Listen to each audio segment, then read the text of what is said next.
Welcome आशीष sir आपन जने मान्यगण्य व्यक्ति एबे मधुबाबू पेंशन योजना रे एडवाइजर अच्छा ओपीडीसी रो चेयरपर्सन थिले आमे प्रथम रे आपन को देखिछु आपन लोकन को सेवा रे रहि जंते लोकन को सेवा करिवार मनोवृत्ति एटा केमिति आसिला।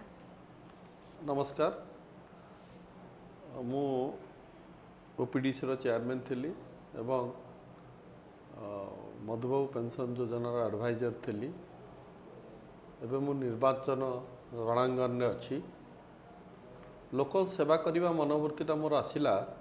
पिला दिनरू कहीं मो पॉलिटिकल फैमिली मु बर्न होती जन्म होती बापा जड़े मोर पॉलिटिकल लीडर एवं सोशल सर्विस कर दियंती एवं आप जानिथिबे भद्रक ठारे सी प्राय 70 मसीह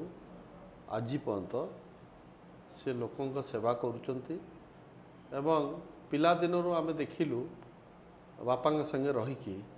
जे घरे सबुबले बापांकर चिंताधारा थिला केमती लोक माने खुशी रे रहिबे लोक मानु केमती सहाय्य करियबो सहाय्य मनोवृत्तिटा तांकोटु मते मोर डेवलप हेछि जेते लोकों को सहाय्य कले ही वाज गेटिंग प्लेजर तो सेटा मते बहुत प्रकार आगु को आनी सेटा प्रेरणा देछि जोटा कि लोकों को सर्विस दबाटा गोटे मु भावे सबुठ बड़ कर्तव्य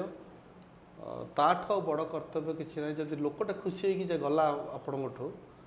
ताले सेटा ही सबुठ बड़ आम पाई संपत्ति।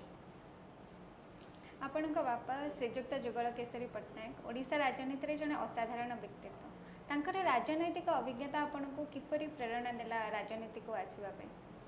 नहीं बहुत जोर देइछि प्रेरणा तो देइछि सीधा सड़क राजनीति करने को केबे इच्छा नथिला मोर किंतु लोकों को सेवा करने को इच्छा थिला किंतु बहुत प्रकार मु भाबिली एवं देखिली जे राजनीति गोटे जिनस जो थरे कि जेन्युइनली आपण लोकों को सेवा करि परिबे जदि आपण जेन्युइन पर्सन हेतिबे आपण बहुत किछि करि परिबे। मु गोटे पिला दिनरो सब बेले भाबे जे इंडिपेंडेंट माइंड मोर एवं जोटा ठीक सेटा को मुझे सब चाहे तेणु मु देखुची सोसाइटी रे जो मैंने चाकरी कर पद पदवी रोच सीनियर मानकर प्रभाव तांको बहुत जोर पड़े सेटा मत भल लगे के माने से माने जोटे जिनस चाहिए किंतु तांको सीनियर तांको आउ किछि कहले से बाध्य होई सेटा करती से मु सर्विस के मत मिलते भी मु गलिनी से सर्विस लाइन रे एवं यहीटा गोटे प्रोफेशन जो थे कि आपण माने लोकों को जेन्युइनली हेल्प करें क्या डर भय न करी आजिकल दुख लगुच पॉलिटिकल लीडर मानकर मोर जोटा थिंकिंग से भाया पॉलिटिकल लीडर मुझे आज देखुनी क्या कहीं आजिकल लीडर माने पूरा माने अन्य मान पाखे गोटे सरेंडर टाइप राजनीति चलती जोटा कि केबे भी मत पसंद नुहे आउ सब बेले मु चेष्टा चाहे जे लोकों तुम सत्रे जो थो तुम कहीं डर सत्रे थी क्या सरेंडर मुंड कहीं नुहब जदि आम मुंड नुहचु पॉलिटिकल लीडर माने ताहले आम देश प्रति लोकों प्रति आम बेईमानी करुचु अन्याय करुचु एटा मोर पर्सनल फीलिंग। खूब सुंदर चिंताधारा सर सर जो बाबा कथा उठे छोट बेले घर घरे अनुशासन केमती थिला? बहुत भल माँ मोर एक्चुअली अनुशासन मुख्य है माँ बापा हेले पॉलिटिकल लीडर दिन राति से बुलाबुली करती ये कांग्रेस दल जो दल मु प्रार्थी होइछि से दल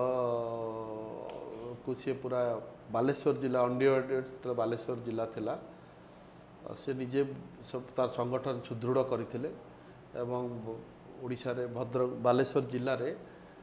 प्राय सबू विधायक 12 12 विधायक से कांग्रेस आनी से नेतृत्व में आसते एवं सी सबु बेले चिंताधारा है सी ओडिशा रे बहुत बड़ बड़ पदवी रही बड़ बड़ विभाग रे मंत्री दायित्व रे थिले एवं सुचारू रूपे से तुले आप विश्वास करेंगे भद्रक निर्वाचन मंडली रे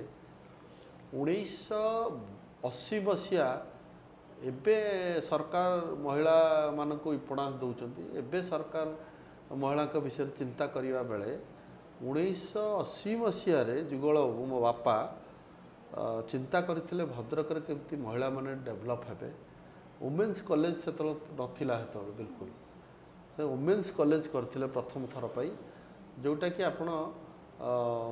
ଆଜି ପର୍ଯ୍ୟନ୍ତ ଗୋଟିଏ ଓମେନ୍ସ କଲେଜ ଅଛି ଭଦ୍ରକରେ। ସେତେବେଳୁ ସେ ଥିଙ୍ଗ ମାନେ ଭାବୁଛି ତାଙ୍କର ବିଚାରଧାରା ତାଙ୍କର ଆଗକୁ ଭାବିବାଟା ବହୁତ ବଡ଼ ଥିଲା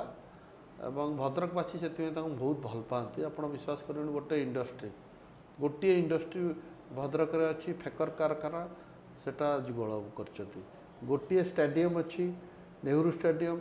ସେଇଟାକୁ ଯୁଗଳ କରିଛନ୍ତି। ମାନେ 40 ବର୍ଷ ପୁରୁଣା କଥା ମୁଁ କହୁଛି, ଆଜିଆ କଥା ନୁହେଁ। ତାପରେ ବହୁ ନେତା ଆସିଛନ୍ତି, ବହୁ ଜଣ ଆସିଛନ୍ତି, କିନ୍ତୁ ଆଉ କିଛି ହେଇପାରିନି, ଆଉ କିଛି ନଥିଙ୍ଗ ନ୍ୟୁ, ବୁଝିପାରିଲେ। ତେଣୁ ସେ ଲୋକଙ୍କର ହୃଦୟରେ ସେ ରହିଯାଇଛନ୍ତି। ମୁଁ ବି ତାଙ୍କଠୁ ବହୁତ ପ୍ରକାର ପ୍ରେରିତ ହେଇଛି ଏବଂ ତାଙ୍କ ଯେଉଁଟା ଷ୍ଟାଇଲ୍ ଅଫ୍ ଫଙ୍କସନିଂ ମୋତେ ବହୁତ ଭଲ ଲାଗିଛି। ମୁଁ ବି ଲୋକଙ୍କ ସାଙ୍ଗେ ରହିବାକୁ ଚେଷ୍ଟା କରେ, ଲୋକଙ୍କୁ କାମ କରିବାକୁ ଚେଷ୍ଟା କରେ। ବାପା ଯେତେବେଳେ ବିଧାୟକ ଥିଲେ 2009ରୁ 19 ଯାଏଁ ପ୍ରତ୍ୟେକ କ୍ଷେତ୍ରରେ ମୁଁ ତାଙ୍କ ସାଙ୍ଗରେ ଥାଏ, ଛିଡ଼ା ହେଇକି ଥାଏ। କାହିଁକିନା ତାଙ୍କର ସେତେବେଳକୁ ବୟସ ଅଧିକା ହେଇଯାଇଥିବା ବେଳେ ତାଙ୍କୁ ହେଲ୍ପିଂ ହ୍ୟାଣ୍ଡ ଦରକାର ଥିଲା, ଯେଉଁଥିରେ କି ମୁଁ ପ୍ରାୟ ସବୁ କଥା ପ୍ରାୟ ବୁଝାବୁଝି କରୁଥିଲି ଏବଂ ଦେଖୁଥିଲି ସେ ତାଙ୍କର ଯେଉଁ କାମ କରିଛନ୍ତି, ଯେଉଁ ଲୋକଙ୍କ ପାଖକୁ କମିଟମେଣ୍ଟ, ଯେଉଁଟା ଲୋକଙ୍କ ପାଇଁ କମିଟମେଣ୍ଟ। ଶୁଣନ୍ତୁ, ଗୋଟେ ଲୋକ ଏଣ୍ଡ ଅଫ୍ ଦି ଡେରେ, କ୍ୟାରିୟର ଏଣ୍ଡରେ, whether he has done good or bad, ସେଟା ସାର୍ଟିଫିକେଟ୍ ମିଳିଯାଏ। ସେ ସାର୍ଟିଫିକେଟ୍ ଆପଣ ଯାଆନ୍ତୁ